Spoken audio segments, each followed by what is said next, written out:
Okay. What do you think, people? I felt like Frankenstein when I woke up. The freaking skull was frozen. It hurts. This is not cool. He lied to me. He never told me none of this shit. I called for him when he came. He said, "Oh, I told you." I said, "No, you didn't. You didn't tell me about none of this crap. Not like this." I don't know. What he did is, yeah, you told me you were going to put a tube in, but you didn't tell me that it was going to be a Frankenstein procedure. And what the results were going to be like after the fact. And like, I'm out of commission now. Who knows how long. Seriously. It freaking hurts. Anyway. I've been home now for a while. Y'all home like at 5? Yeah. And I fell asleep. That's a funny freaking thing is leaking all over the place.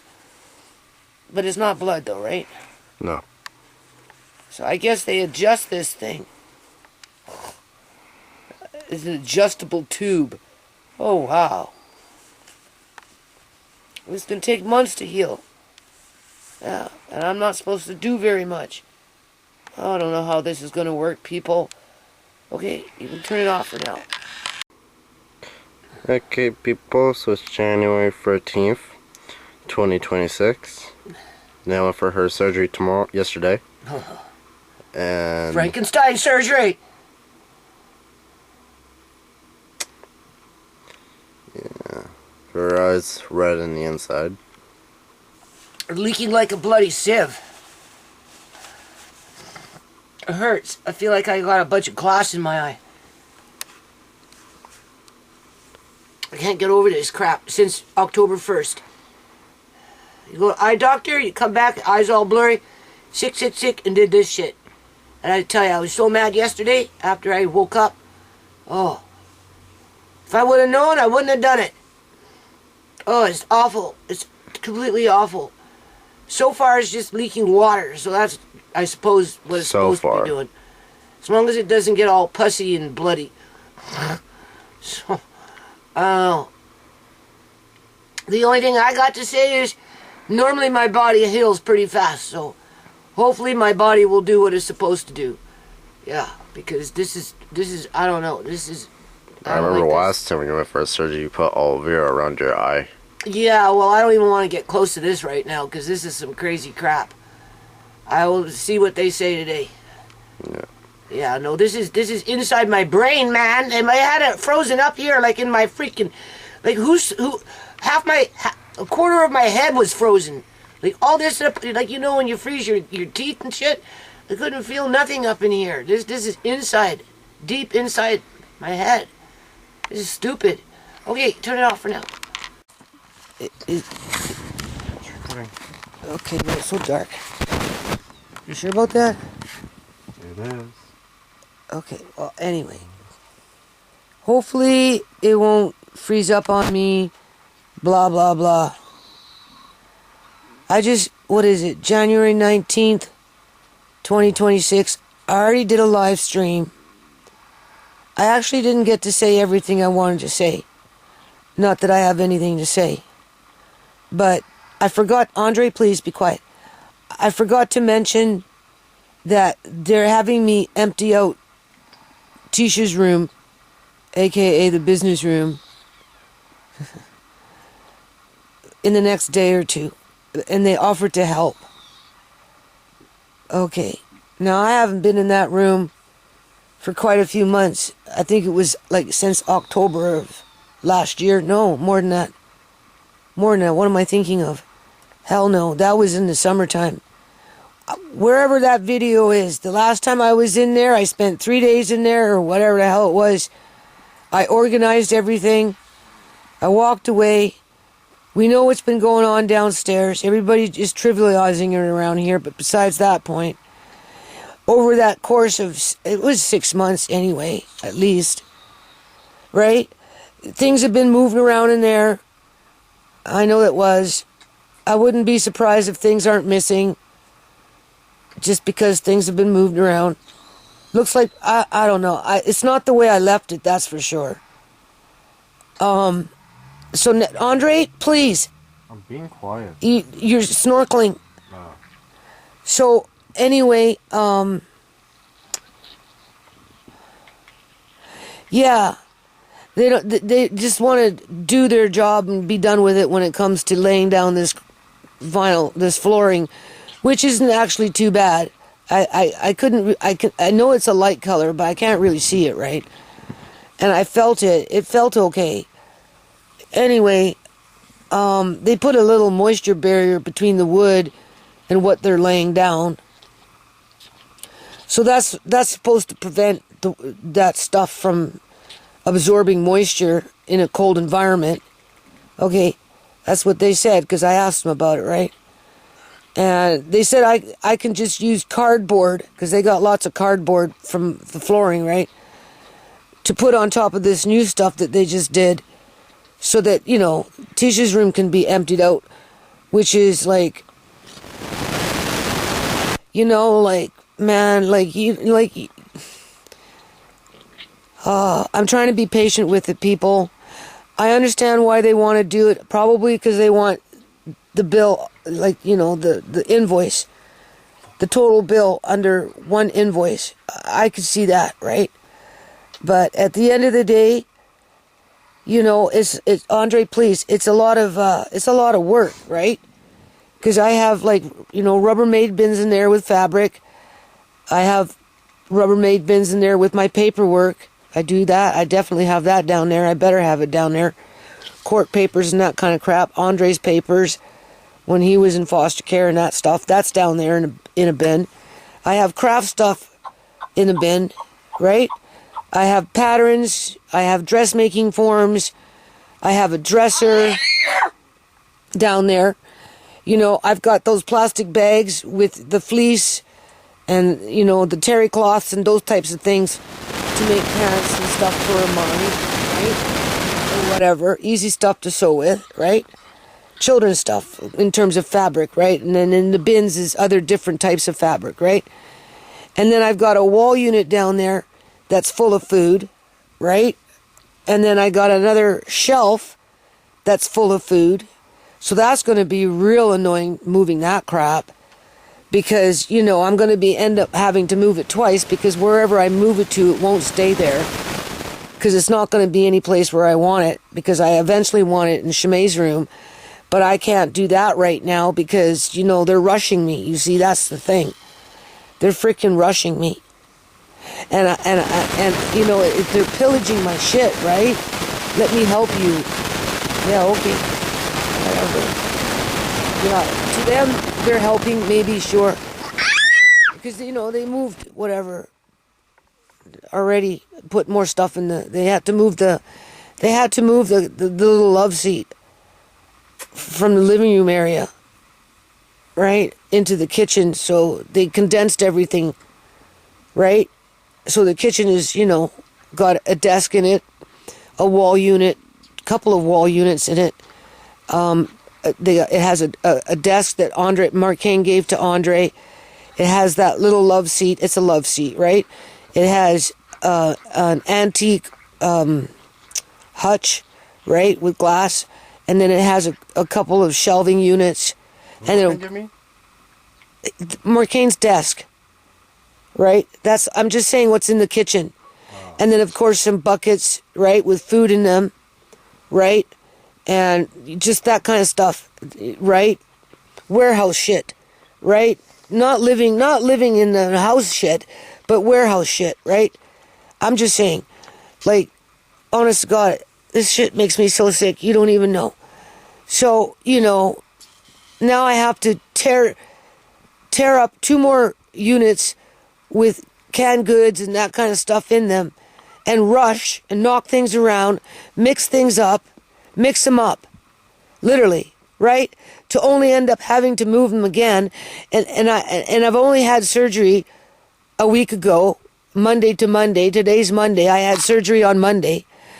You know, I went underneath the steps today, and I'm dealing with mouse crap all over the place. Right? You know what I'm saying? Having to wash all my jars and whatever, and I have to clear all that because there's no point in putting mouse poison down or anything for mice to kill off mice. And when it comes to like home remedies, like mashed potatoes with aspirin or something like that, that is fatal for mice because, you know, there's somebody opened up a box, like I said, and put vacuum sealed food up there so it got chewed up and some of it spilt out. Like, and I'm doing this with my eye, okay? So my eye is kind of sore. I've been upset for a couple of days already as it is. Like, this is a sickness, right? And now they want me to tear apart Tisha's room, have that all get mixed up, touch my stuff, so they can talk maybe probably bad about me because, you know, it's home canned goods from who knows what the year is, or maybe dry goods in jars, right? Or are they going to criticize my sea vegetables? Huh? Cans from 2024. What? What? Cans from 2024. In Tisha's room? Yes. Okay. Huh? Yeah. Yeah, some of it is. Shut up, Amari. Some of it is cans from 2024 because they've got juice down there and I've been wanting to get the juice because I need it, right? But I couldn't because it was always a hissy fit with Marcane's wife. You know, they don't care about that. Right? So, yeah, it's all going to get mixed up, ripped apart as they fucking talk bad about me because I have it, right? You know, poor people aren't supposed to have food. They're not supposed to have fabric. They're not supposed to have patterns. They're not supposed to have dressmaking forms. There's a dresser down there. They're not supposed to have a dresser with a mirror. This is in Tisha's room, right? You know what I'm saying? You're not supposed to have fleece to make children's pants for little 2 and 3 and 4 and 5 and 6 and 7-year-olds, right? That's outlawed. That's obsolete. You're supposed to get it. What do they call that? Where they 3D printing, right? You're supposed to 3D print clothes now. You're not allowed to sew them. That's illegal. Unless, of course, you can pay $10,000 a month to be able to have that privilege. I'm just saying. So I'm highly insulted. Seriously, pillage is definitely. Look at what is this? I don't know what this is. Take this. He's not allowed to have that kind of stuff. You know, I want to say RAPE, my stuff, but it's YouTube. So, you know, I mean, what's new, pussycat? My shit's just getting pillaged again, under the guise of "let me help you." Yeah, okay. So that's what I forgot to mention in the live. Now, you know, my eyeball already hurts. They didn't want to give me time just to, you know, get a handle on what's going on down there at this point. Right? Because I guess the more they can frazzle me, keep me frazzled, you know, nervous and all this other crap. I guess it's easier to take the next swipe. I don't know. Right? It's really hard to stay positive. So I gotta go downstairs. I'm not gonna go underneath the steps. At least I started. That's the thing, right? Because I'm doing too much already. I can't. I pushed myself downstairs to try and get as much done as I could. So I started it underneath the steps there, which I never did that mess. That was Marcane and Marina, and they're mixing it up all the time. Yeah, opening up boxes and leaving stuff there so that, you know, it gets ruined or whatever, or it disappears. Because I know some stuff has disappeared. So, you know, it's like, this is stupid. My son said to me, "Oh, don't worry, Mom, no matter what happens, blah, blah, blah, you can live, whether, we share a place, like in terms of him and Marina and me with the kids and we share a place, or I go into co-op or something like that." Yeah, right. Sure. It'd be very hard to share a place with him and Marina. And co-ops, they're changing the rules around co-ops just like they're doing it.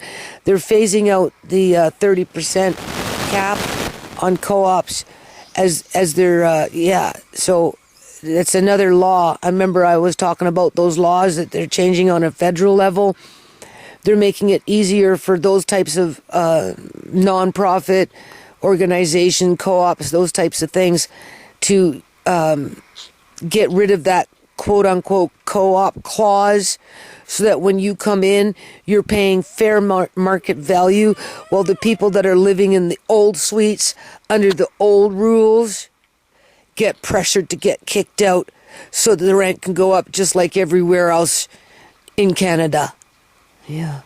So you can forget the co-op as fast as you move in, assuming that you can get your 30% freaking cap on top in terms of your income, right? You only pay 30% towards rent until you meet that threshold. You can forget that, because even if you could get it for a minute, you move in and within less than a year, they'll be harassing you to get the hell out so they can kick your ass out so that they can raise the rent up to 100% versus that 30%. Yeah, because that's what they're doing is, like I said, whatever these people are doing by attacking elderly tenants, whether they're old people or just tenants that have been around in their housing, whether it's co-op housing, rental housing, or whatever kind of housing, yeah, they're forcing them out so they can do that instant rent increase. And if they're not going to do it that way, they're going to come in through try and do it through another back door. And that's another thing. She's sicking her grandson on me. Well, what's that supposed to mean? Does that mean you sicken a lawyer? Somebody that's got a good handle on the English language and can put me in my place? Because, or is it teaching the next generation how to be a slave master? Like that master on the plantation. Seriously. If you know anything about black slavery in American, in United States of America, and if you ever listened to their stories or just whatever, or just been around the culture or whatever, it's generational. It really is. In terms of a slave master with a plantation and wanting to keep the slaves in check. And fear is one of the biggest factors in that process. If they can't do it to you psychologically and scare the pants off of you that way, then yeah, they start doing shit where it actually injures you physically. Right? Stress kills. It's documented. It's been proven. But I'm not stressed. Hell no. I'm happy-go-lucky. I just get my stuff all moved around in the next 2 days like a mad maniac by a bunch of guys that come around once every 4 years, 5 years or something when a pipe breaks. Yeah. And now they have the right to go into my private space, literally, into my private space and start moving my shit around. Yeah. You couldn't wait a week? Why not? Or a month or whatever. I just had surgery. And then what? You watch and see. You think I'm going to come back and say something good? Probably not. They'll be complaining that I have dressmaking forms. Instead of having one, better yet none, I might have 2 or 3 in there, assuming that they didn't disappear. Yeah. Yeah. What, I have too many patterns? Well, I wonder why. I've been sewing for, oh my God, I'm 63, 64, almost 64. I've been sewing since I've been 20.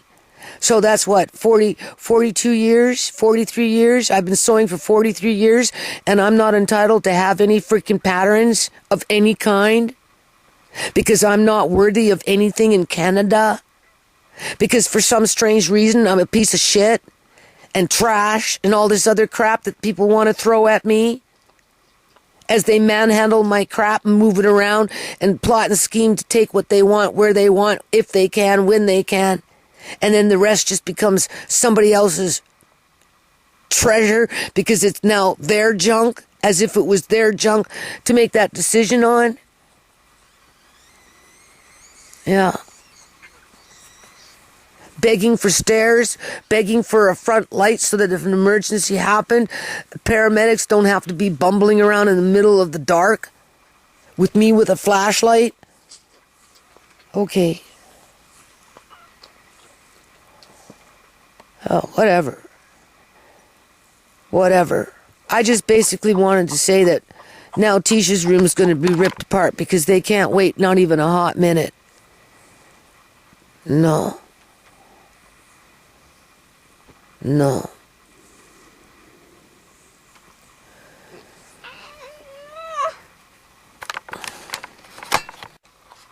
So yeah, I know you can't see me, but that's okay. Hopefully this will just go through. But I'm not going to be able to upload it anytime soon unless Andre does it for me, because I can't see. And he doesn't know the editing program, but he's pretty good at following directions. So maybe we'll try and get him to get this into the editor and convert it over and upload it for me after the fact. Besides that point, so when it comes to my clothes and all that crap, whatever I got, and I've got, Andre, please, whatever I've got, I've had for years, okay? In other words, I didn't buy hardly anything when I moved into this house, okay? Because I already had it, okay? I've got beautiful jackets. Andre, please. I've got beautiful jackets. You know, I've got shoes that I've barely worn. You don't even know. And, it's like, you know, it's like, why should I be laying here second guessing myself as if I don't have a right to own something that I've had for years and years and years. Some of this stuff long before I even moved into this house. And then got trapped into a yard where I couldn't use it because that's that lost opportunity I was talking about in my last live stream. Unless, of course, I do another one before I upload this video. You know what I'm saying? And being told that they're basically garbage. That I have no right to do anything with them other than, what, throw them out? I don't have a right to try and sell them, keep them, whatever, unless I just chuck them out. Like, that's some serious negative messaging, don't you think? And if that's the kind of person you were when you rented the house to me, why did you even rent it to my family in the first place if all you ever wanted to do was kick out the family when it wasn't convenient for you in terms of now that the housing market is very lopsided and completely corrupt, you know, and you can make, you know, double the money in terms of more than double, really, because if she really wanted to, she could push it to, instead of 45, she could, with the sheds and everything. Right now, she's trying to play like, oh, the sheds aren't important, get rid of them. Yeah, right. Make a mud pit. But at the end of the day, if you can get rid of me, I can almost guarantee you I'll come back at some point in the future and there'll be sheds. Yeah. And even if you tear down the ones I made, you'd still have to go out and what? Go to Home Depot and buy one for $1,000 and put that one up? Or you're going to be stuck with just one big muddy yard. The point is, she could probably get $5,000 a month for this place. Just with the walkways alone, covering up sand and freaking mud. I'm just saying. So, does it make it right? Obviously not, because it's creating genocide. I don't care.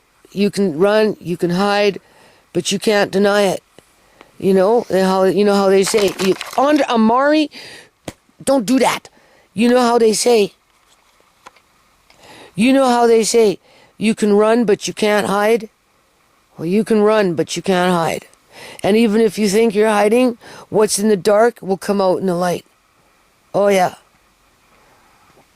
Yeah. For sure. So, yeah. It's not like I lived in this house and I went off and bought a whole bunch of freaking clothes. No. Been too busy wearing rags. Yeah. I couldn't go out. I was tired all the time. I always had dirt up my nose. In my face. Right? And if it wasn't that, it was sand. And if it wasn't that, it was algae. Yeah. And dust and all that crap. Anyway, I'm not feeling sorry for myself. I'm just saying. Right? And that's another thing. They want me to leave double bankrupt. What I mean by double bankrupt, well, we already know I'm basically going bankrupt. So, c'est la vie de credit. Okay? Going double bankrupt is, basically almost when you pretty much lose everything and you don't even have enough money to get to the next location with or without anything. Right? Like they literally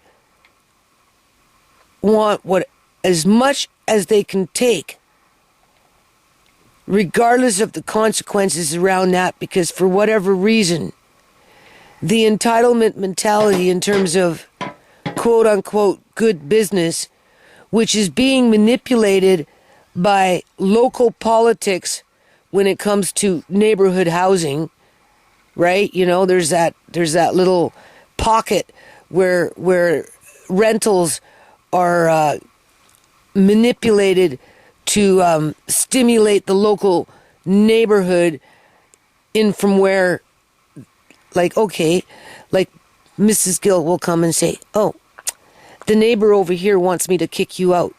The Punjabis next door with the Syrians up on top and the UN soldiers in the bottom. They apparently badger Mrs. Gill to kick me out, and then after they kick me out, they tell her that they will rent out the house for her and give her more money. And the same thing with the other guy across, where he cut down killed half the pear tree, and killed off the apple. He killed the apple tree and cut the pear tree in half. And he says the same thing. Kick her out so that, we can chop up the house or whatever, and let me rent it out and I'll give you more money than what she's paying. Right? So if she says that anyone's complaining around here about sheds, it's them.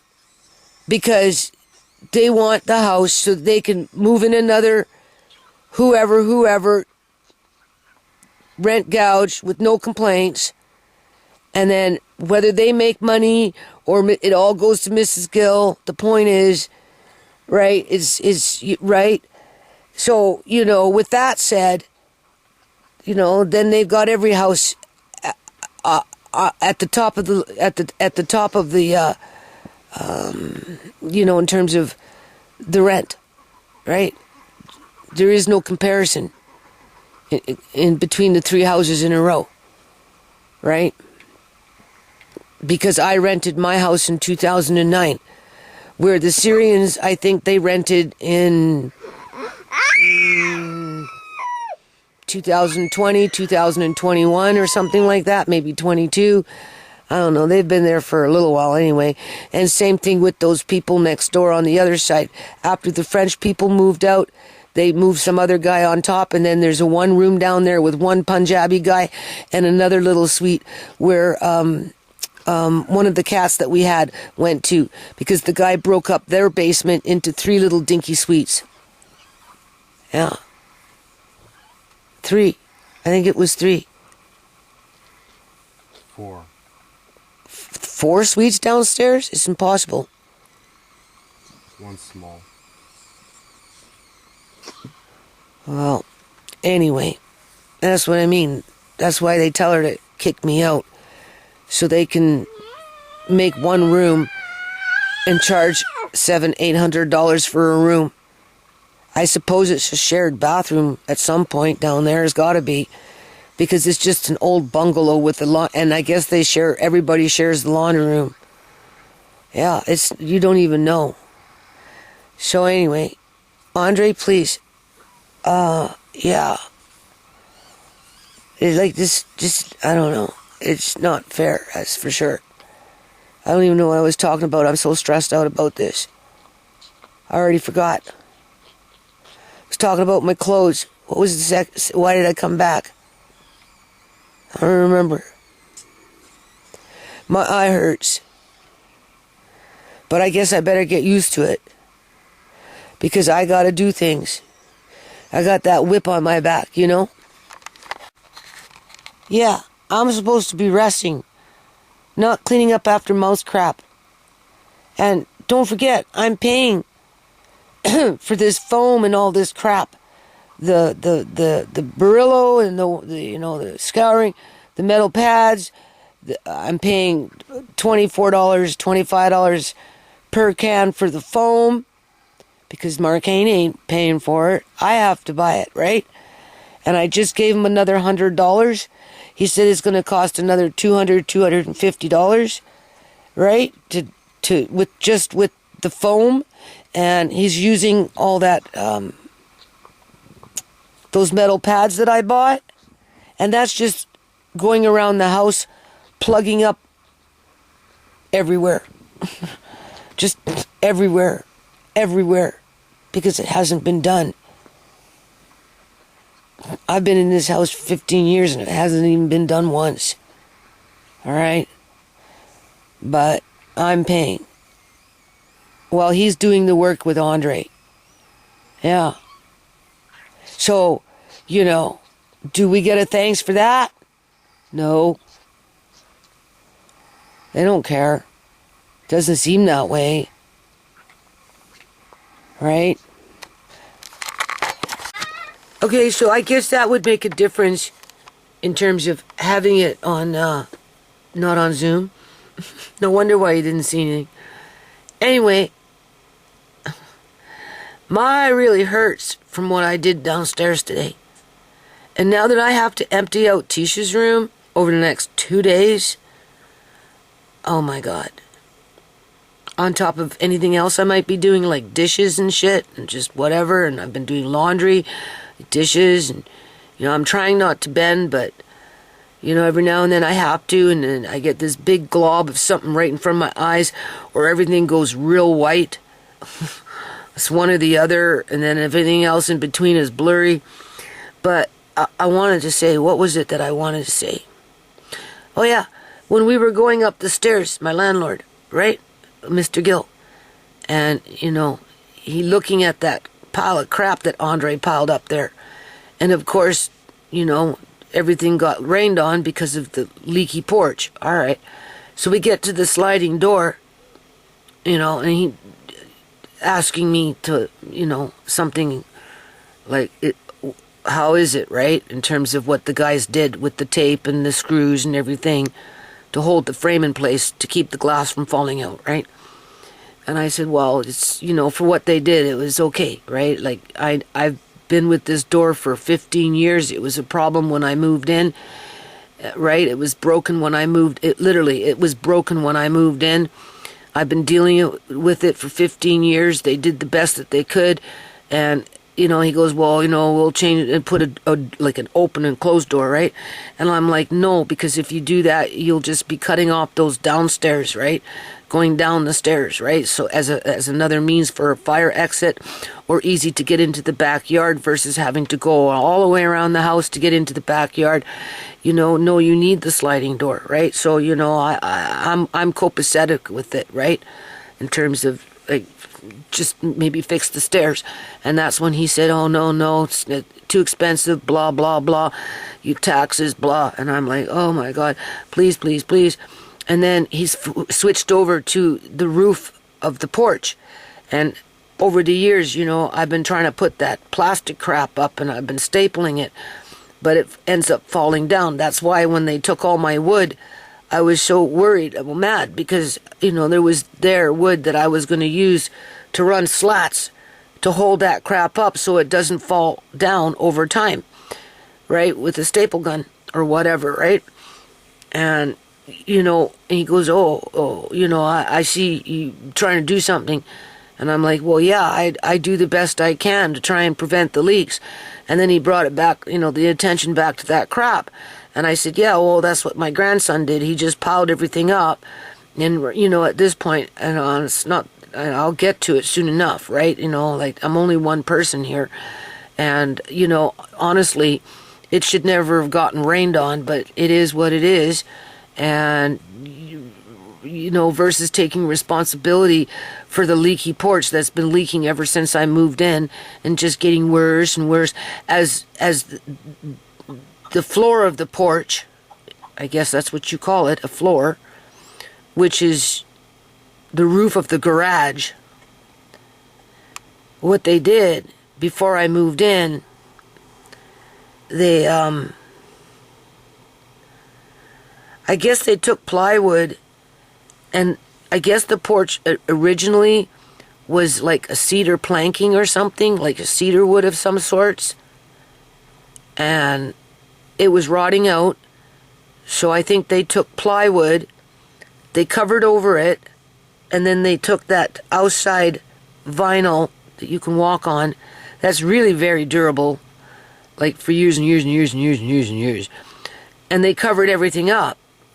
But because the porch, and then underneath, they took plastic and they stapled up plastic, because the cedar planks, or whatever planking they were using, that they covered up, were flaking off.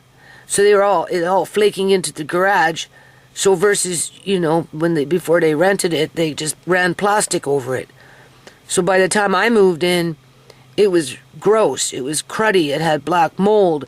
For whatever strange reason, there was hay up there between the rafter of the garage and the plastic, as it was molding and mildewing, and the plank wood was flaking off, and and for the parts that wasn't covered off, that shit was still flake.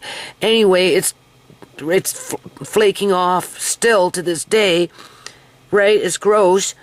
And not only that, but wood rot because of the leaky porch, and just over time. And it's just going and going. At one point, Marcane and his friends, they changed 6 major beams just to keep that garage up. And then my son wanted to do something at one point, and at the very end of the garage, they came and they were talking about what my son wanted to do in terms of like enclosing it a bit, right, to keep the people out of it or whatever. And it turned out it was all rotten. And him and his buddies, they changed that main beam at the very end of the porch. And if my son wouldn't have done it at that time when he was doing it, honest to God, that porch would have came down crashing. So 2 times since I've lived here, my son has actually made it where it didn't come crashing down. Where the roof on the porch, because I have wall unit in there, because I made the X Club, right? The roof itself dropped, but it landed on the bookshelf, and that was the only thing that prevented it from completely collapsing. Because what happened was the post where at the end of that roof, I'll show you soon, okay? You know, the wood rot, because when they changed whatever they did, it was just cover over, mask over old planking, and it's a spot where a lot of water runs off. So over time, it just ate through that one little piece of wood, and because everything else underneath it was rotten, there's a big gaping freaking hole, and the beam dropped, which made the roof drop. But because I had the X Club, the shelving in the X Club actually prevent the whole thing from collapsing. So I've been Mickey Mousing around trying to keep the leaks away as best as I can, right? I mean, versus acknowledging, I mean, you can see that there's a problem there with your porch in general, with leaking and, you know, everything half hanging on and half hanging off, and, you know, and just, no, I didn't acknowledge that. That's not what he cared about at that time. You know, I guess, I don't know what he was thinking outside of, oh, that stuff, you know, blah, blah, blah. And I'm like, yeah, that was Andre. He moved some stuff. He piled it all up. He went in there digging for something, mixed it all up. Everything's been raining, you know, whatever, and yeah, I'll get to it, but it doesn't solve the problem with the leaky porch. It doesn't stop the leaking. It leaks into the garage 24/7 when it's wet out there, right? It doesn't stop the wood rot. It doesn't stop the wood flaking from the underneath the, you know, the floor in the garage, flaking all over the place, spreading this mold and just sawdust and grit and grime, and like, you know, like, man, people.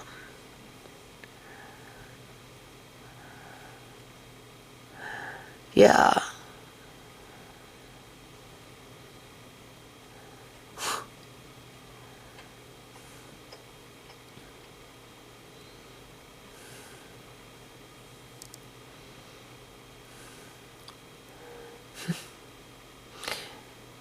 I could go on and on and on.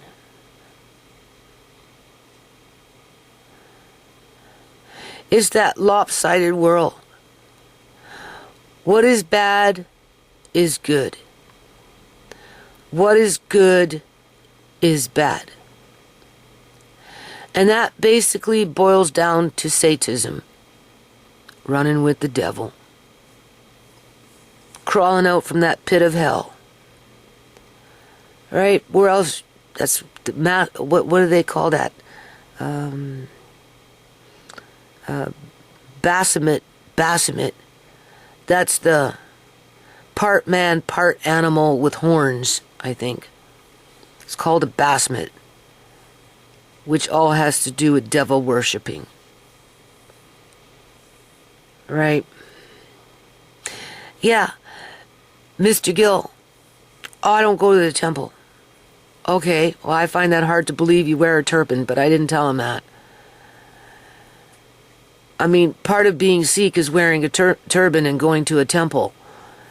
So maybe he has no time for it. Maybe he's not well enough for it.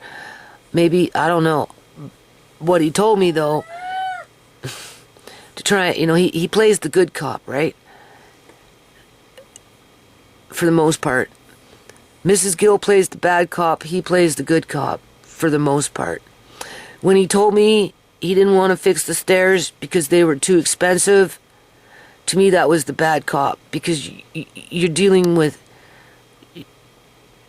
not only a fire exit, but why would you want me going all the way around the house to go do something in the backyard, and then an emergency comes, I have to run around all the way around the house, in through the front, all the way through to get to my grandson. Just so you can not have stairs there, and not even have a rail.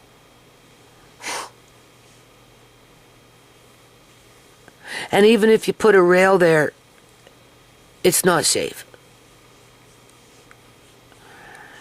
Yeah. So, what was I going to say? I don't even know.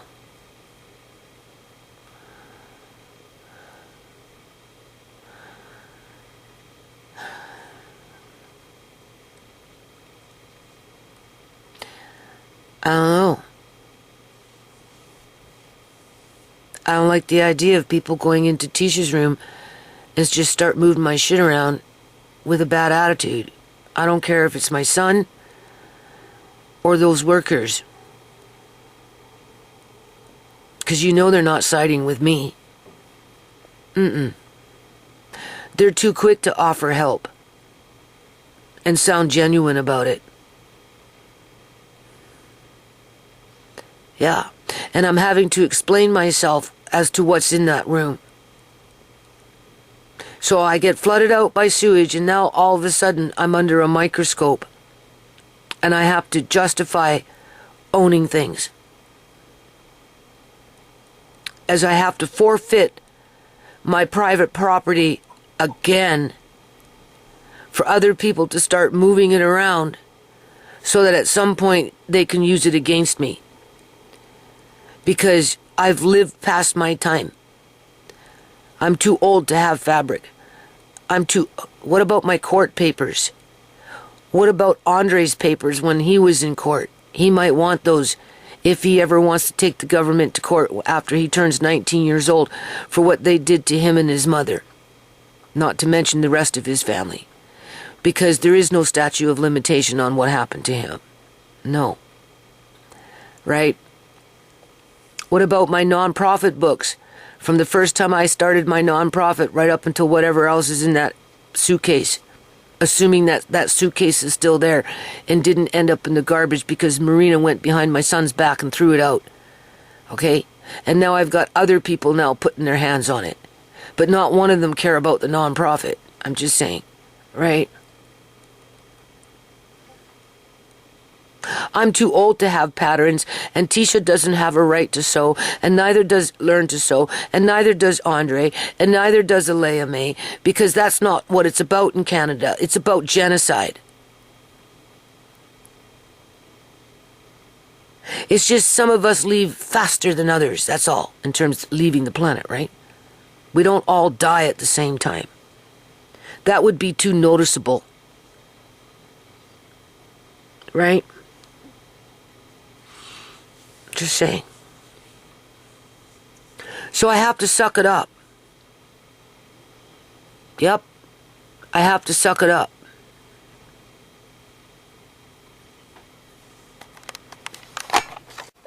So I'm just going to say,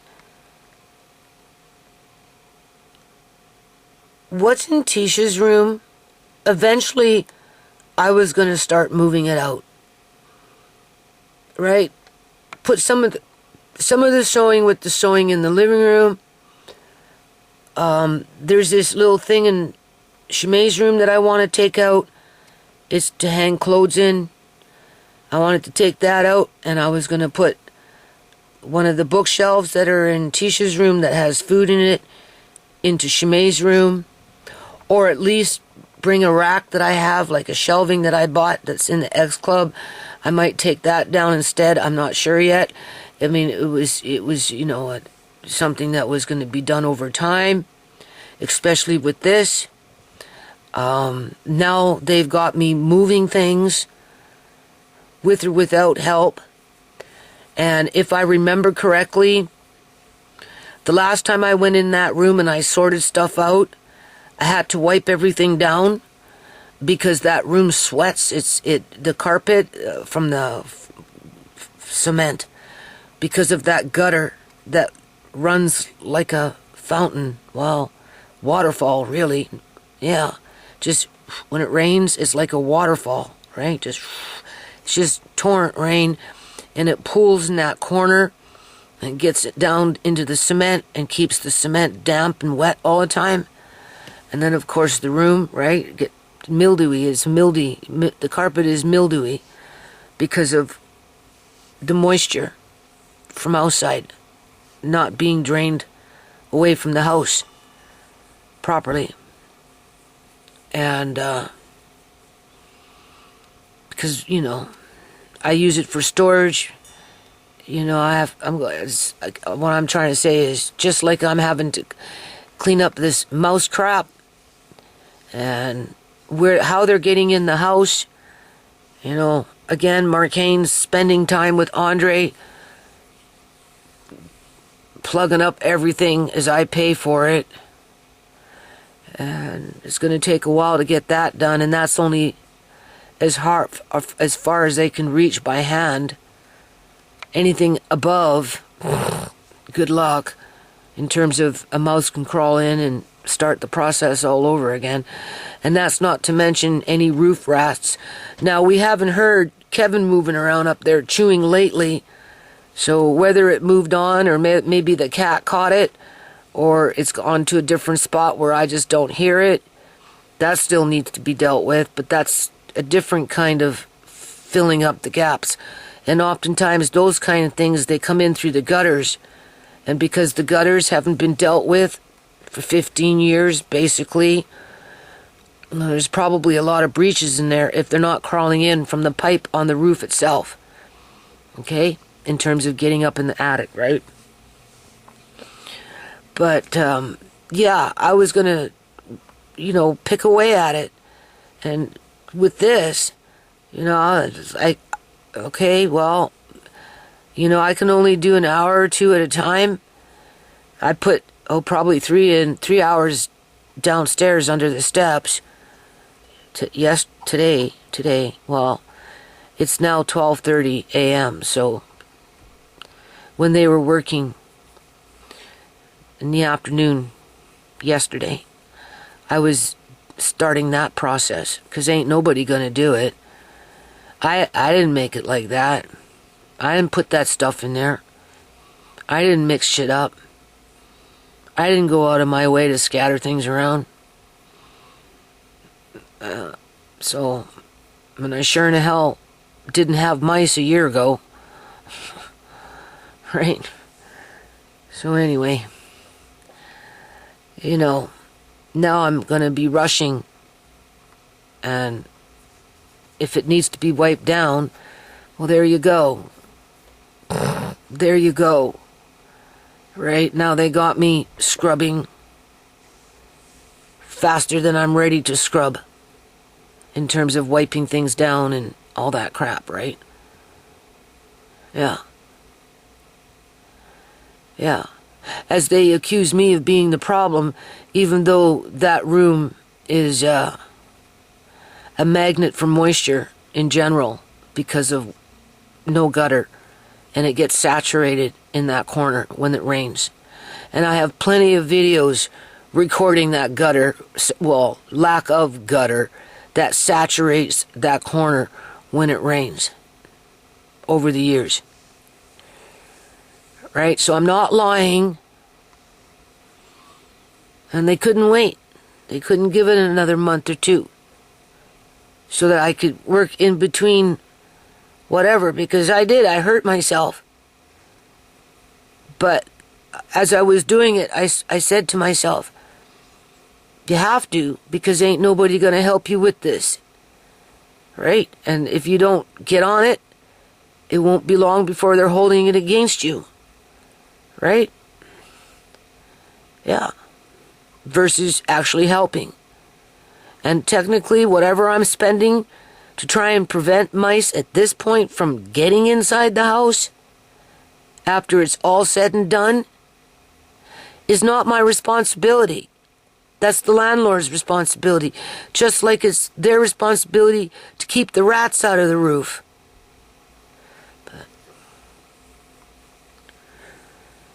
But that's not the focus.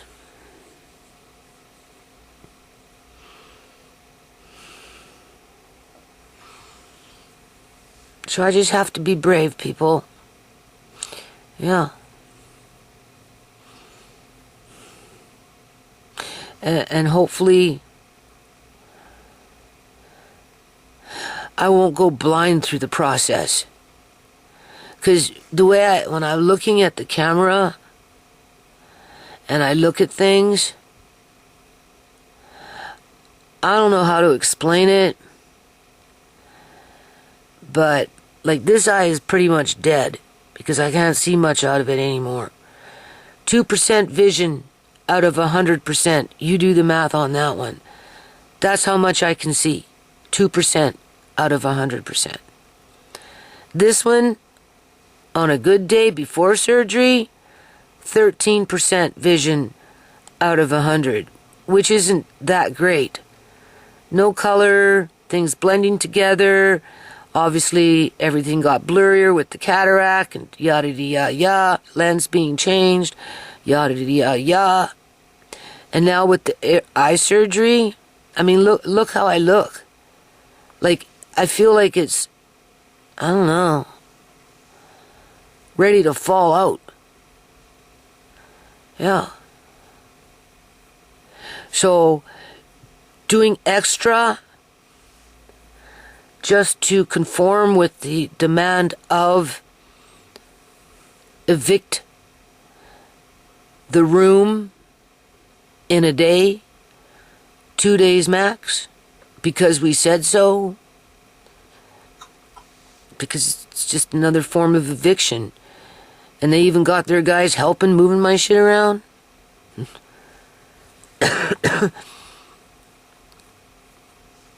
Psychological warfare? Or are they trying to put everything under one invoice? Do you think it's going to stop whatever's going on right now with that room, with that floor being done after the fact? Do you think they're going to leave me and just heal, be in peace, whatever? Or what do you think is going to happen? Huh? Obviously, the more injured I get, the easier it's going to be to railroad me. Yeah.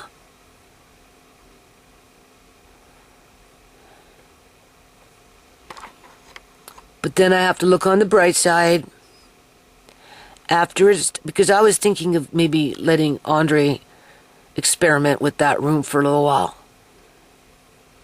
Until I got things organized, figured out, and getting ready to sell and, you know, going more and more in that direction. I thought as I cleared out that bedroom, teacher's room, you know, eventually it'd be cleared out, and whether I pay for new carpet to be put in there or whether they come back and lay the vinyl, right? That could have happened, but no. That's not what they want to do. So, you know, they tell me the reason they don't put carpet in anymore is because people complain about getting sick. Well, I lived with that old carpet for 15 years. When I moved in, it had fleas. When I moved in, it had fleas. It was already mildewy. So I basically lived with a mildewy carpet for 15 years that had fleas when I first moved in. And, I mean, was it optimal? No, I would have preferred to have it changed a long time ago. But, I don't know. They could have waited for another month or two. Really. But no, they have to show me how people can touch my stuff, move it around, chatter among themselves about what a naughty person I am because I have too many sewing patterns, too many bins with fabric, craft material, non-profit books, and other paperwork. Because I have juice, cranberry juice, on a shelf that I haven't been able to get to for the last couple of years, really. Because I had to pack it into the room, and then when I closed it off, probably about 6 months, 8 months ago, I never went back down because of Marina. So now they're going to be, you're drinking old juice. The juice is fine. If the bottle is swelling and it's looking all gross inside, then yeah, by all means, don't drink it. But if it looks like a cranberry juice sitting in a bottle, ideally it would have been nice if it was glass, but they don't do that very often in terms of making juice and putting it in glass, right? So, whatever. Some juice at this point is better than no juice. And yeah, I have grape juice in jars that I canned, blackberry juice in jars that I canned, yada that I canned. Whether it was in 2016, 17, 18, 19, 20, 21, 22, whatever, it doesn't matter. As long as the jar hasn't popped, that juice will be fine. Better to be in glass than in plastic. But, in this day and age, they don't put juice very much in glass when you buy it from a grocery store. So in a situation like that, I'm happy to have what I have. I just couldn't get to it because of bad attitude, not on my part. And now I'm going to have a whole bunch of strangers just moving it around like it's nothing. It's nothing. So Mrs. Gill can come back and tell me to throw it out. Because it's taking up space. And she wants the basement. Yeah. And I'll be like, no, I need that juice. I drink the juice, Andre drinks the juice, and Amari drinks the juice. And as soon as that juice is gone, I'm going to go out and I'm going to buy myself another 20 bottles at one pop when it's on sale. And if I can get my PC points at the same time and get another $20 back on top of saving $20 because I bought it on sale, so I now save myself $40. Instead of paying $90, I'm paying $50 for the same juice because I bought 20 at one time. I'm going to do it. Andre's eating everything up right now like a mad Dickens. He's into tacos now. So he's in my room pulling out taco this and taco that, taco sauce, salsa sauce, going through package of taco after taco after taco. He's loving himself with these tacos. Pretty soon I'm going to have to stock up on taco shells again. Does that make me a bad person because I go off and buy 8 boxes, 10 boxes of taco shells at one time and take them out of the box and then put them in a Mylar bag and then put them in my room because it's really, really nice and cold so that when we want tacos we can just go in and grab some taco shells and you're good to go, right? And I find, honestly, I find that if you take them out of the box and you put them in a Mylar bag with an oxygen absorbers for the Mylar bag, I use a 2-gallon sized Mylar bag, and I put as many wrapped taco shells that I can put in to the bag. You know how you take them out of the box and they're wrapped up. I just take that and I put them in the bag, 1, 2, 3, 4, how many I can put in there. And then I put in, oxygen absorbers for a 2-gallon. And it can sit like that for quite a few months, really. I bought that. When did I buy that? I bought those, I don't know, 4, 5, 6, 7 months ago. And Andre's now been getting into them and eating them up like a mad Dickens. And I've been eating them, and they're good. They're not stale. They didn't go stale. No. Not at all. Yeah. But I'm getting worried because you're eating them all. And I'll have to buy. And now I'm feeling guilty for buying groceries. Yeah. Whether I buy 2 boxes or 10, it doesn't matter. I feel guilty. I'm made to feel shame for having food, for having food. Yeah. Yeah. I'm shameful for having extra peaches in a can, or pineapple, or whatever, because oftentimes I go down there and things are just disappearing, even now. Right? Because people just helping themselves, that's what's happening. Right? It's like my landlady just ran down the hall. It's almost like she had already been there. She knew exactly where she was going, and went and grabbed this can and, and just started chewing me out as if I had no right to own that can of peaches. Yeah. So what? I eat the peaches and I'm not allowed to buy no more peaches? And if I do, it's only one can because you never know when I'm going to have to put it in my bug-out bag and abandon my house just so that my landlord can raise the rent and throw the rest of the shit out the garbage when they're not giving it away to somebody else? Like, come on, people. And like, this is the reality of how people are being treated. Otherwise, I wouldn't talk about it. If people weren't being treated this way, including me, I'd have nothing to say. Right? I can get wordy, but my mind is more cynical in terms of with the critical thinking skills. Like when I say I can write a lawsuit in 5 pages easy peasy, I'm not kidding. Am I exactly perfect at it? Well, no, because nobody ever taught me how to do it, where I suppose it matches the court language, right? But it's a public entity where you've got all kinds of people writing their 5 pages for one reason or another, and everyone has their writing styles, right? For me, it wouldn't be that hard.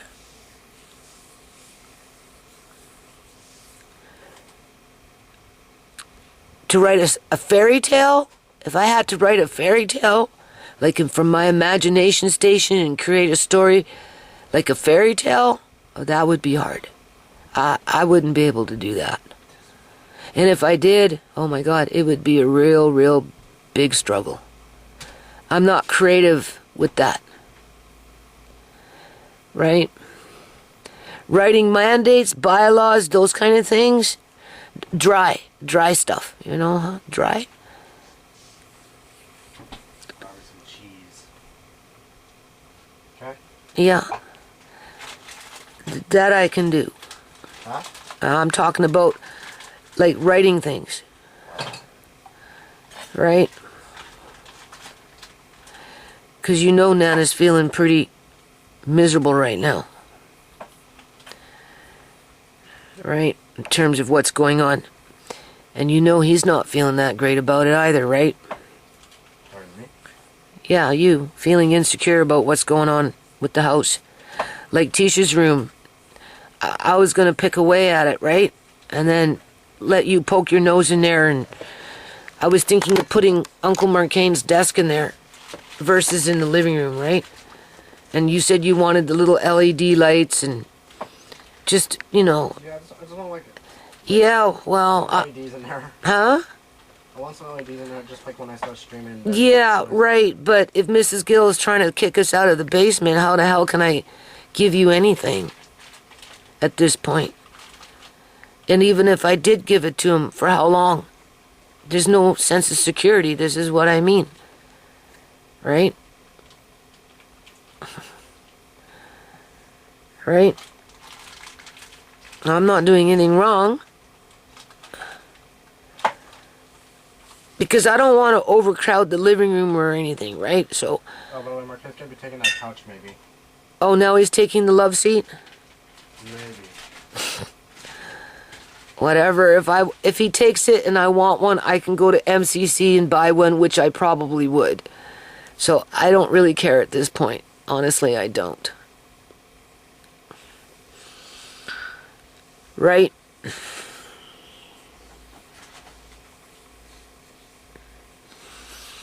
So yeah.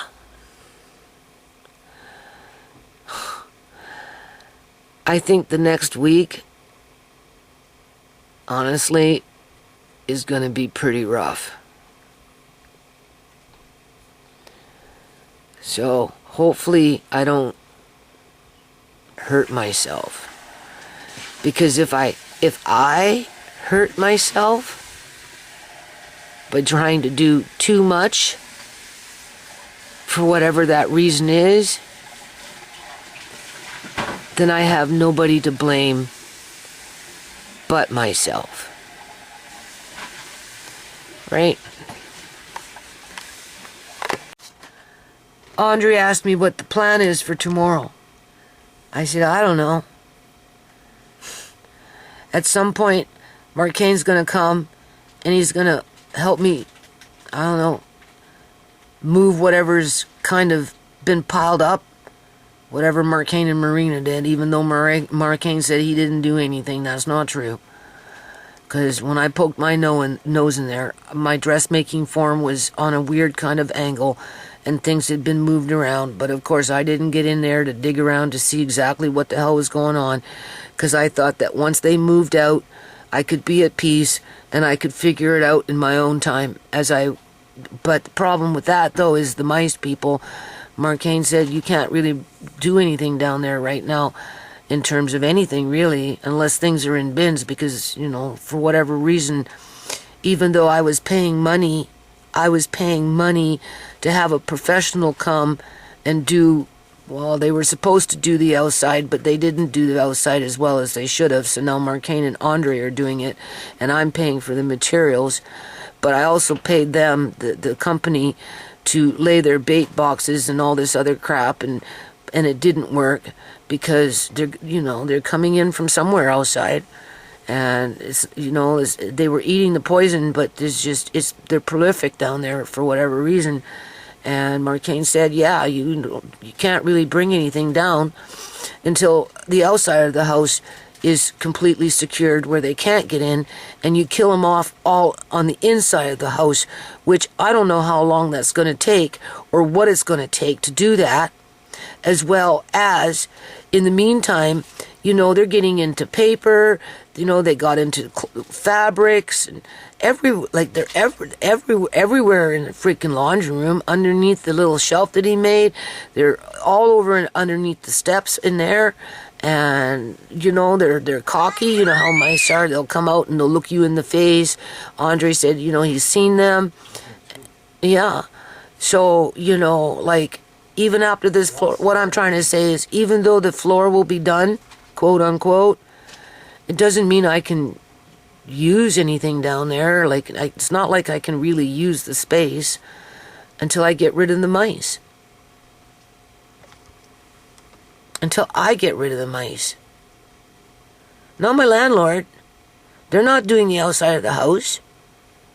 They're not filling up the gaps on the inside, except for maybe what they're doing with the floors and stuff. Maybe that I can see filling up maybe a mouse hole that's, up by the baseboards, right? Right? That go along the wall and the floor of the baseboards. So,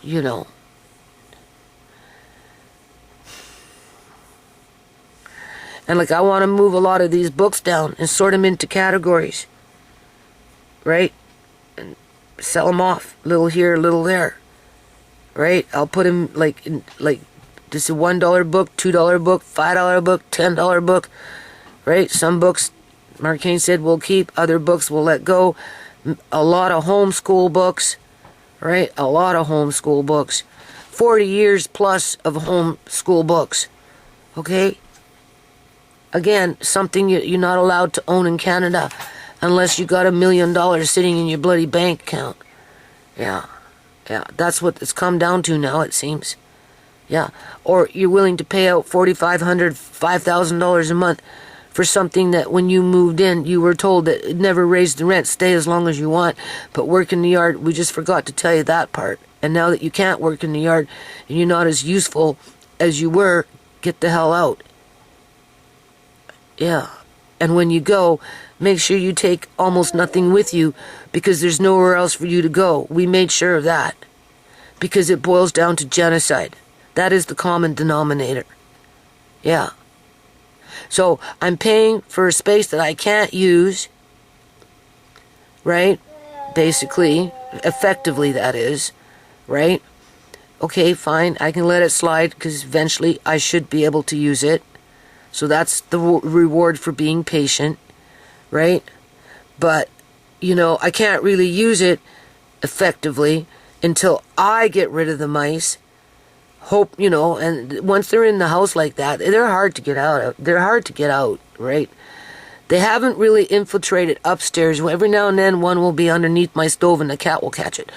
But in terms of, Always catching it. yeah, but in terms of like everywhere else, not that I'm aware of, right? And we throw the cats in my bedroom. Kind of like last night, yesterday night. What? Sky and Lily. Yep, caught mice, but they were outside. No. What do you mean no? Lily caught 2 underneath the stove. Lily caught 2 underneath the stove? 2, and then Sky caught 1 outside. Yeah, because they're outside. The stove needs to be pulled out. They're coming up from behind the wire there. So they're running the walls, and because there's less food downstairs now, for the most part, except where I'm working right now, right? Because that was my stuff being scattered around. Most of that's all in buckets.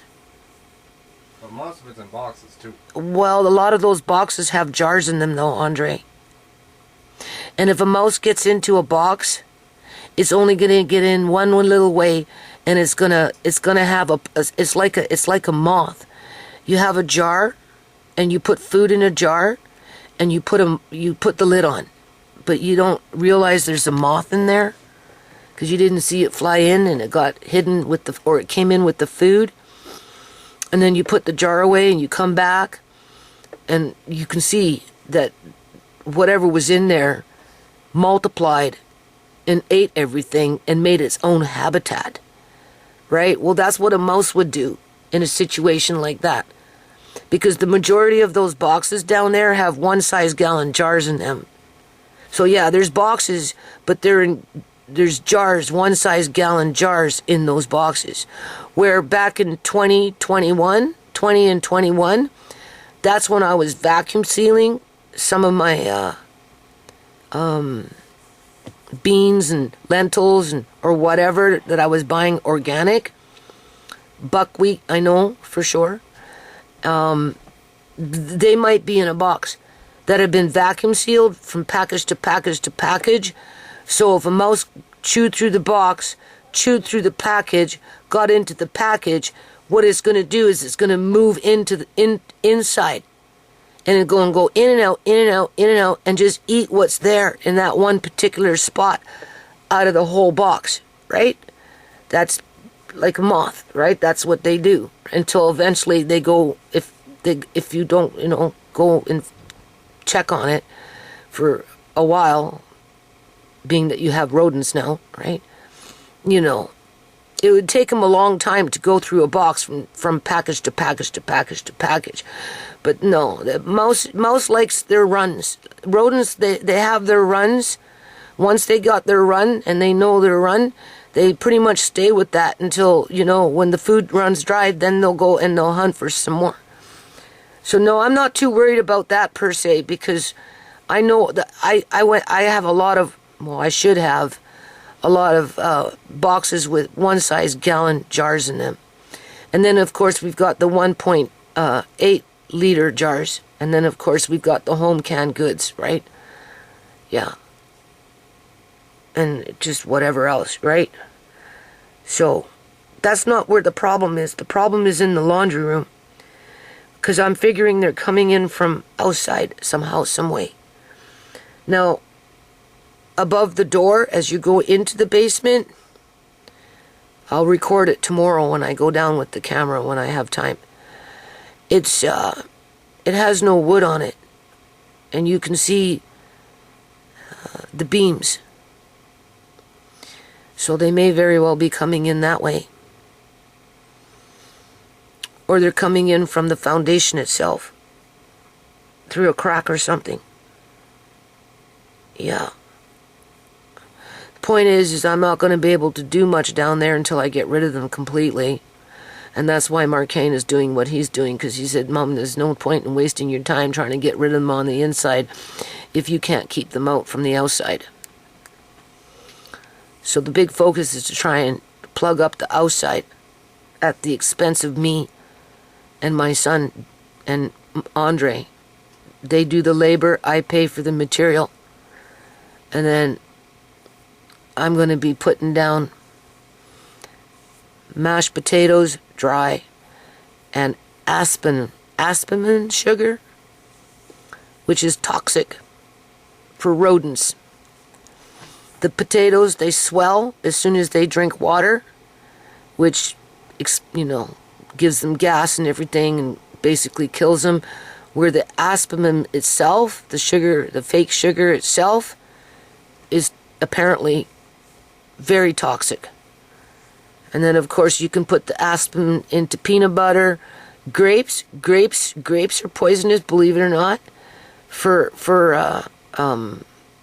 mice and that kind of thing. So maybe I'll go off and buy some grapes and sugar them up with some aspen and put that all around. And hopefully that will get rid of them. How long it's going to take, I don't know. But I'm not going to be able to hang, if I want to take my clothes down, I have a hanging rack, because I told you I want to sell my clothes, right? So if I want to take my clothes down or whatever and start hanging them up so people can come and go through them or whatever, or bring my books down, because mice like to chew books, they like paper to make nests.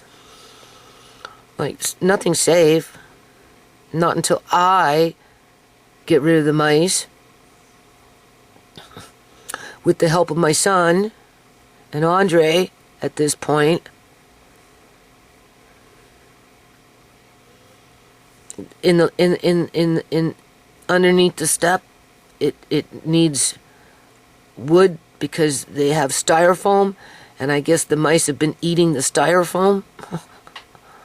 Because when those mice, that company came for, the rodent company, it was pointed out to them, and they said, oh yeah, they like styrofoam. They'll eat styrofoam. So, there you go. Right? So I said to my son, we need to put some wood up there. Oh, no point in putting wood up there if you're still going to get in from somewhere else. Got to plug up the outside. Yeah, okay. Okay. So, for as nice as things seem to be in terms of, oh wow, you have new flooring and blah, blah, blah, blah. I wish it was that nice.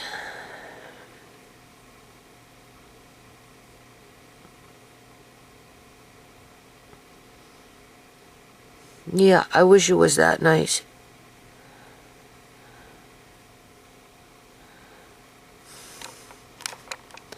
Okay, what else is there to say? I'm sure I'll figure out something. I'm sure I forgot something. Yeah, but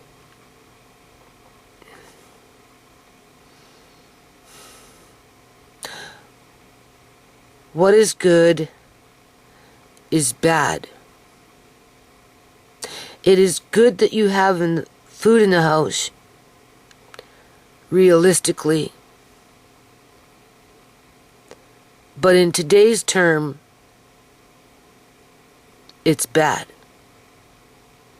when it comes to good business. Okay, so I think I'm going to end this video. I hope everything recorded okay on this note. I don't know if it was in 22, 23, like 2022, 2023, in around that time frame, or maybe 2020, I don't think so. I think it was just a few years back. Things needed to be fixed around here, right?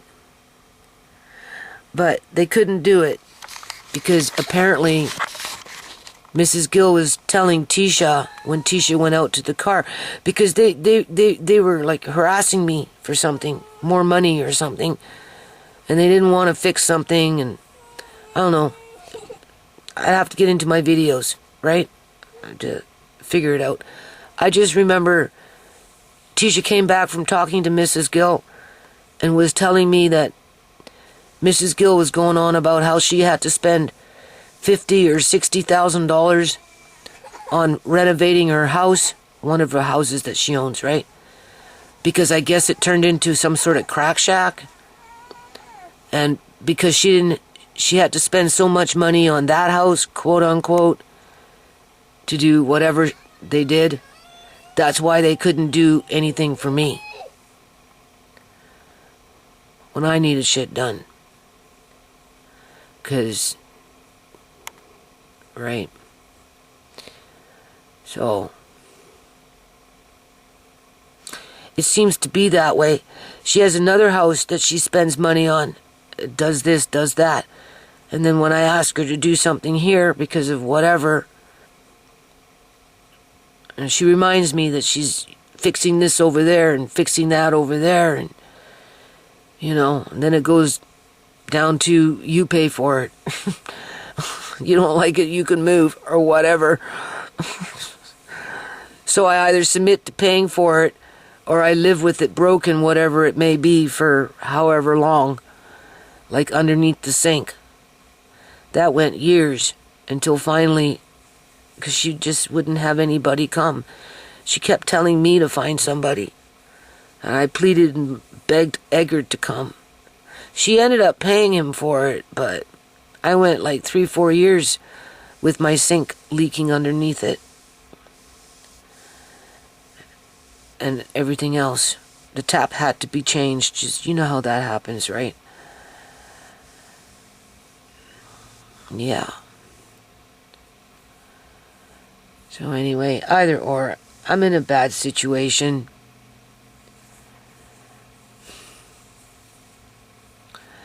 I just hope I don't get this.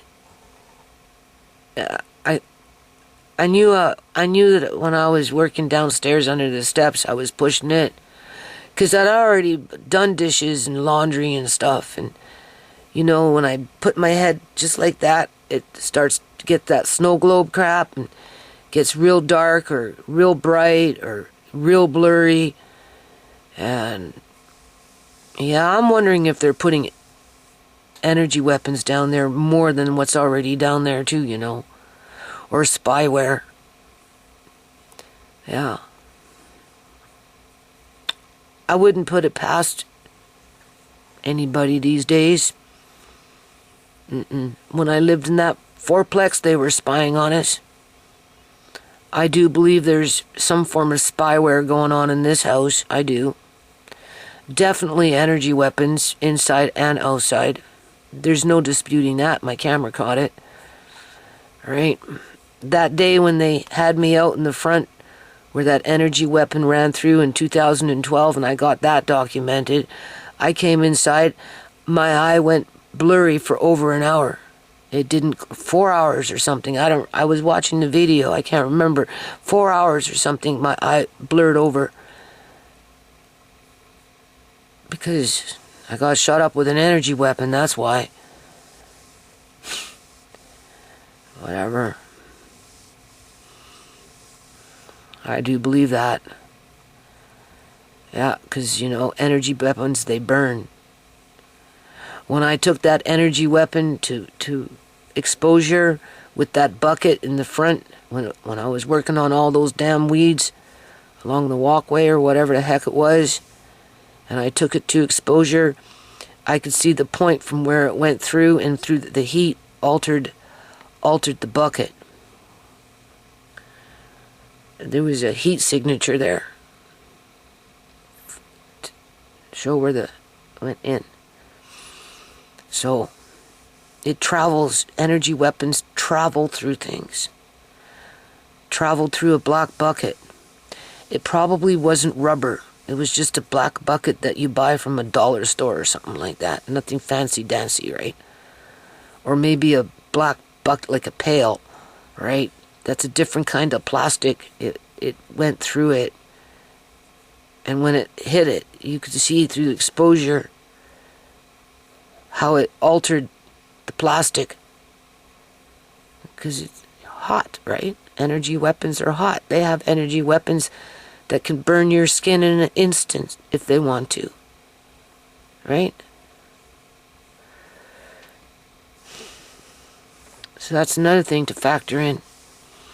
When people don't like you, just want to hurt you, teach their youngins to do the same thing. Like I said, isn't that what masters do on the plantations?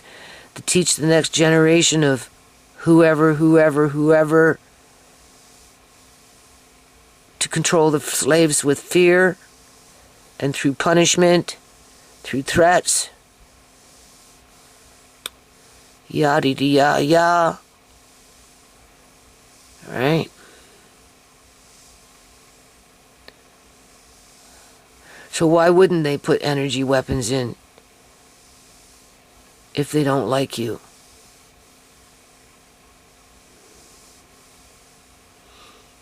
Because you can't pay enough money. Basically. That's basically what it boils down to. So, you're the perfect candidate for MAID. That's why the Canadian government is making it easy for poor people to sign up for MAID because of quote-unquote poverty. Yeah. And if they're not doing that, they're rounding them up off the streets and locking them up into those involuntary quote-unquote care facilities that are dubbed internment camps or work camps in the United States of America to make it look like we live in a civil society as people are being flushed out of their houses. And then many of them, I guess you can say, can't cope and break under the pressure, which gives the do-gooders, the ones that are backwards, what is good is bad, and what is bad, the do-gooders, what is bad, right, is good. So those people get locked up if they're not being snuffed out with MAID, depending on what country you live in.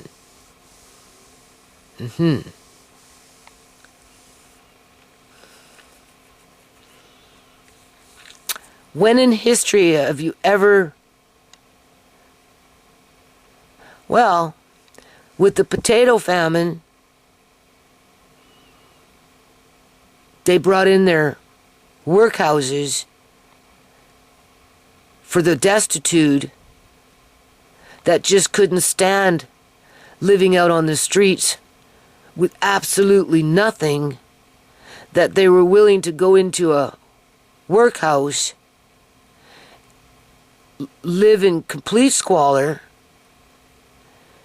be used and abused and put to work for grub that barely fed them, as their children were separated from them, right? Men with men, women with women, children with children.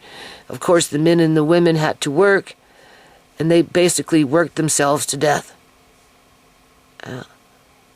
Because that's how dire it was out in the streets. So I guess it's not really any different now with the involuntary care facilities that lock you up for basically being homeless and maybe went a little bonkers over it, right? Because of the stress. Or they just straight up and put you to sleep so you never wake up. And then ship your body off for Soylent Green. Or maybe a hamburger. Speaking of that, how about we end it on this note?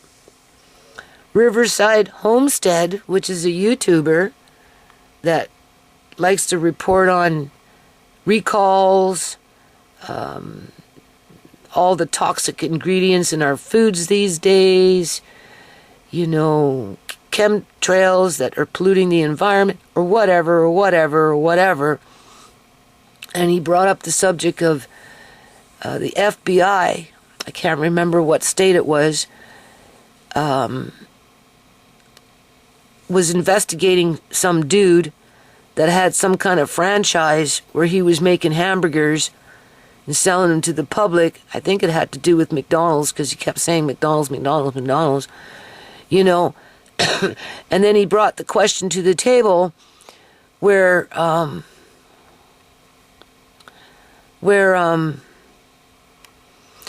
I guess McDonald's, I don't know the exact number. I'd have to see if I could even find that video now. we'll just say 5.4 million. It was up in the millions anyway. McDonald's sells a hamburger in the United States of America. McDonald's sells 5.4 hamburgers every day in the United States of America, statistically. So if people are suggesting that there's human body parts ground up in with that hamburger, you know, when you look at the math and you add it up in terms of how many pounds you would need to make at a quarter pound per hamburger, approximately 5.4 million hamburgers a day for the United States to feed their population through a corporation like McDonald's at a quarter pound per hamburger. How many pounds of hamburger do you need for 5.4 million hamburgers? Never mind how many cows, and that's daily, how many cows do you need to fill that demand? And he rattled off the number of cows, something like 85,000 cows a day or something that you would need in order to be able to fill that quota. So, you know, for the naysayers that want to say, oh no, McDonald's would never do that. You know, it's a legit corporation, or any other burger corporation, whether it's Wendy's, Jack's, or whatever the hell it's called, Happy Jack's, I don't know, freaking Burger King, you know, could be anything that sells hamburgers commercially through franchise, okay, because the 5.4 was only for McDonald's a day, every day. How many cows do you need to fill that demand, not including all the other hamburgers, quote unquote, being made and sold to the public a day across the United States of America? And he said, we don't produce that many cows. It's impossible. Right? So what, are they importing all those hamburgers? Or we know we're going into fake meat now, and they're going to be growing meat in vats now. Lab meat, lab-grown meat, right? And not tell you that it's lab-grown meat, right? So yeah.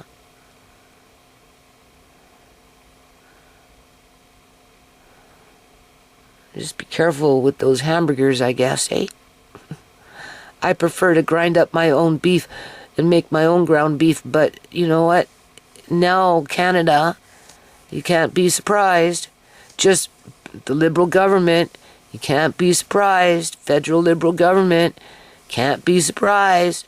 Just passed a bill where they're going to be selling fake milk now. Fake milk that has the same amount of quote-unquote protein as the milk that we already have. I don't know about the fat content, but anyway, they take it from DNA cells from milk, I suppose, and then they give it yeast and grow it in the vat, and that's what they're going to start selling in the supermarkets for milk. The only thing is they don't have to label that it's fake milk. Yeah, that's talk about deceiving. Same thing with meat, fake meat, right? They've approved fake meat now, lab-grown meat, to be sold in Canada, willy-nilly, freely, with no proper labeling on it. Isn't that interesting?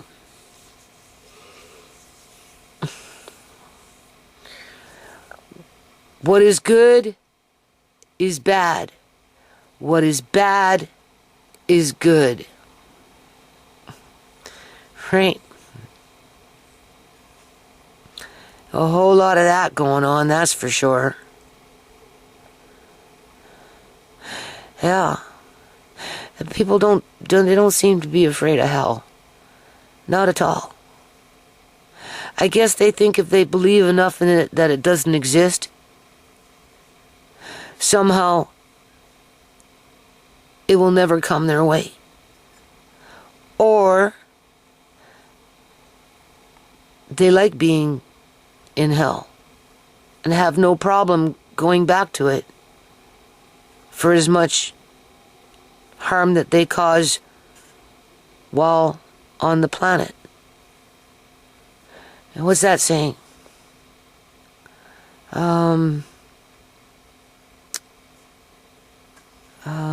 I don't know how to say it correctly. Whatever is happening on the surface of the earth is below the earth. Or how did they say that? I don't remember. What is above is as below, or what is below is as above. Well, the only thing that I know that's below is hell. As for heaven, I do believe in heaven. My grandmother took me up to heaven. On the night that she died, she came and she got me, and she took me up to heaven. I told you this before. She showed me where she was going to be. She was happy with it. And she told me she wasn't going to live with all her kids, because she was warning me. Right? And then she said, now you have to go. You can't stay. And I said, well, I want to, hang out, Grandma. She said, no, you got to go. I'll see you another time, but you have to go. And when I got up in the morning, I got a phone call, and she had died that night. So I do believe in heaven. No question about that. And I do believe in a soul, because my Uncle Harry came, remember? I told you that dream, and shook me and said, I gotta go, and he's shaking me. And I'm like, oh, okay, go. No, I have to go, I really do. I said, okay, go then. And he left. I got a phone call in the morning when I woke up, and my Uncle Harry had died. So he came by to say goodbye to me. So I know there's a soul, and I know there's a heaven. But I don't think a lot of people believe in that. I don't, just by the way they act.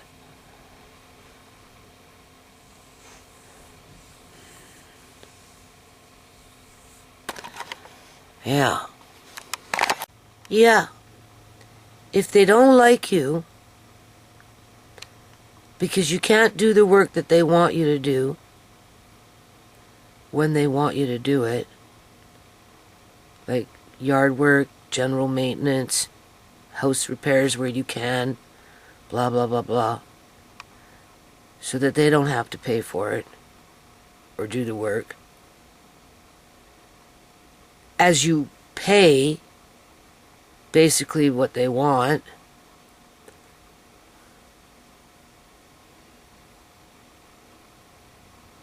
when I leave, what do you think I'm going to find? It's a domino effect, from temple to temple to temple, under a beehive mentality that is self-centered.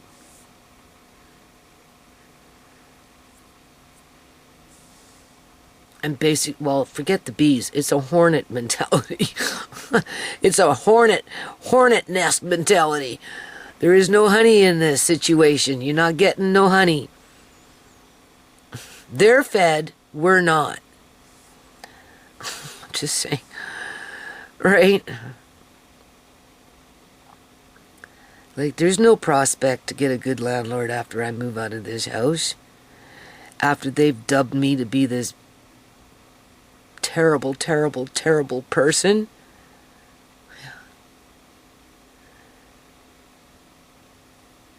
Whether I stay silent or whether I speak out, it doesn't matter. I'm a terrible person in their eyes.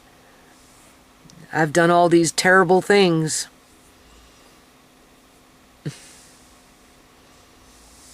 Right? So I'm blackballed. Let's just put it that way. And I honestly don't want to live with my son and his wife. I don't. No. When that time comes, because my son is in denial when it comes to things that go on behind his back, and he chooses to ignore it. versus deal with it. Right? I know my eye looks like crap. It feels like crap.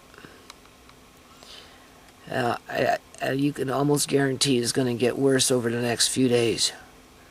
Well, they say 6 weeks to 8 weeks to heal, but at the rate things are going, I don't know. I'd be surprised if it's going to heal properly. Yeah. I'm trying really hard to do a little something throughout the day, here and there. And it's hard. It's really, really hard. Yeah, and now I'm gonna be pillaged. Straight up fucking pillaged. I'm sorry, boo-boo pillaged.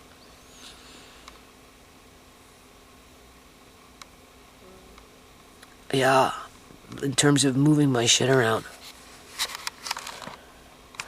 To do something that could have been done in a month and a half from now, 2 months at best. That room has been sitting like that for 15 years, people.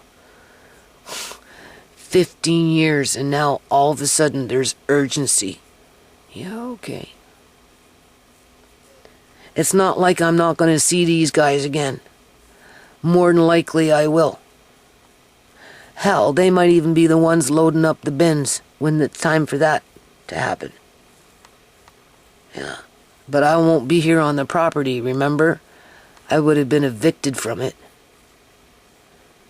Because I'm such a terrible, terrible, terrible, terrible, terrible person. Isn't that what abused women do? Put themselves down all the time? Second guess, always making apologies. Masking over the bruises with makeup. Finding excuses. Oh, my eye's not sore. It just looks sore. I'm okay. Nothing happened to me. No, it's been great. Everybody's been kind to me. Yeah. Yeah. Okay. So, in today's terms, being that we're back to the potato famine, where people end up in workhouses and are worked to death or die out on the streets, one or the other, in a roundabout way in a civilized world in 2026, all boils down to the same thing.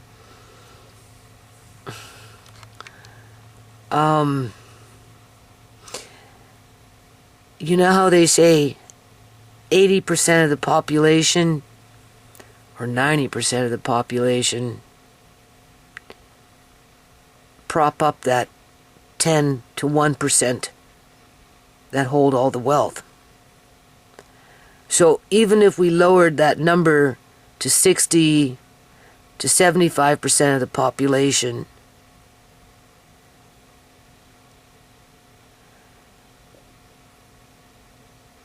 being conditioned to own nothing, be nothing, have limited to no opportunities, to be subject to exploitation on multiple levels, and to be held into perpetual poverty so that they can be controlled and then used as a commodity to prop up that 30, well, I said 75, to prop up that 25 to 1% that are holding the wealth for the most part through assets. Maybe not so much cash, cold cash, but definitely through assets. Yeah, that's bleak. Yeah. Very, very bleak. Because what's happening to me will sooner than later happen to more and more and more and more people.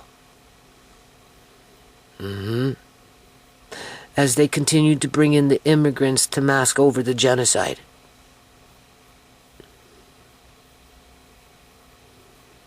As a replacement to what died off.